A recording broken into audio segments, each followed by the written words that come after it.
सबको प्रभु यीशु मसीह के नाम में जय मसीह की। दोस्तों, एक बार फिर से स्वागत है हमारी एक और नए वीडियो में। मेरे मसीह भाई और बहनों, आज हम बात करेंगे कि परमेश्वर के लिखित वचन के सामर्थ्य के बारे में, कि हमारे पास जो परमेश्वर के जीवित वचन है, जिसमें परमेश्वर के लिखित वचन है, वो कितना महत्वपूर्ण है। शायद आपने भी बाइबल में पढ़ा होगा कि यीशु मसीह जो परमेश्वर के जीवित वचन है, बाइबल कहती है कि आदि में वचन था और वचन परमेश्वर के साथ था और वचन परमेश्वर था। तो वचन जो परमेश्वर था, और बाइबल बताती है नए नियम में कि यीशु मसीह जो है वो परमेश्वर के जीवित वचन है। और यही बाइबल बताती है कि वचन देहधारी हुआ, यानी वचन जो है शरीर का रूप धारण कर लिया, शरीर का रूप ले लिया। और वो शरीर क्या था? वो शरीर यीशु मसीह था। लेकिन जब यीशु इस पृथ्वी पर आया, जो स्वयं परमेश्वर के जीवित वचन है, तो उसने सबसे ज़्यादा किसे वैल्यू दिया? बाइबल में लिखे हुए जीवित वचन को, यानी जो लिखित वचन है उसको वैल्यू दिया। मेरे मसीह भाई और बहनों, जरा सोचिए कि यीशु स्वयं जीवित वचन है परमेश्वर का, लेकिन उसने वैल्यू किसे दिया? परमेश्वर के लिखित वचन को। जब शैतान यीशु से परीक्षा करने आया, उस समय यीशु मसीह ने ये नहीं कहा कि मैं प्रार्थना कर रहा हूँ या मैं उपवास में हूँ और शैतान मुझसे दूर चला जा। उसने ये नहीं कहा। उसने शैतान को उत्तर दिया कि हे शैतान, लिखा है। उसने क्या कहा? लिखा है। उसने कहा कि मनुष्य केवल रोटी से नहीं, परंतु परमेश्वर के मुख से निकले हुए हर वचन के द्वारा जीवित रहेगा। हे शैतान, लिखा है। तो यीशु ने शैतान को कैसे हराया? परमेश्वर के वचन के द्वारा, परमेश्वर के लिखित वचन के द्वारा। मेरे भाइयों और बहनों, परमेश्वर के लिखित वचन में सामर्थ्य है।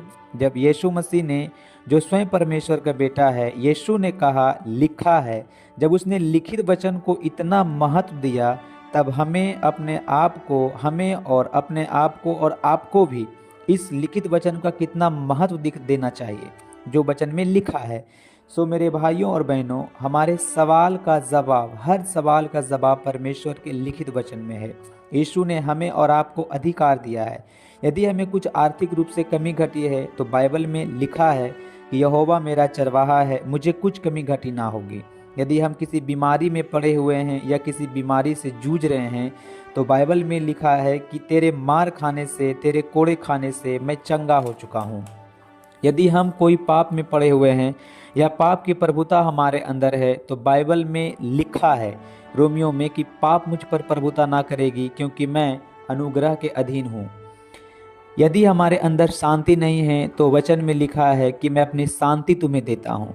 यदि हम गरीबी से गुजर रहे हैं, तो वचन में लिखा है कि वह अपने महिमा के धन के अनुसार तुम्हारे हर एक कमी घटी को पूरा करेगा। यदि हम किसी बुरे काम में फंसे हुए हैं, बुरे आदत में फंसे हुए हैं, तो परमेश्वर के वचन में लिखा है कि परमेश्वर मुझे हर बुरे काम से छुड़ाएगा और परमेश्वर के राज्य में प्रवेश कराएगा। यदि हम दुखी हैं, तो वचन में लिखा है कि तुम्हारा दुख आनंद में बदल जाएगा। अगर मैं आशीषित नहीं हूँ, तो वचन में लिखा है कि मैं तुम्हें आशीष दूंगा और तेरा नाम महान करूँगा।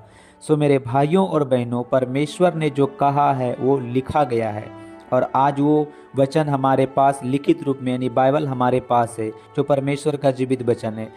जिस प्रकार परमेश्वर इस संसार को अपने वचन के द्वारा, अपने मुंह से कहे हुए वचन के द्वारा एक सुंदर संसार की सृष्टि की, जो वीरान था उसे सुंदर संसार परमेश्वर ने अपने वचन के द्वारा बनाया, उसी प्रकार हम लिखित वचन को अपने मुंह से बोलकर, जो परमेश्वर का वचन हमारे पास है, और विश्वास करके अपने लिए एक नई दुनिया बना सकते हैं।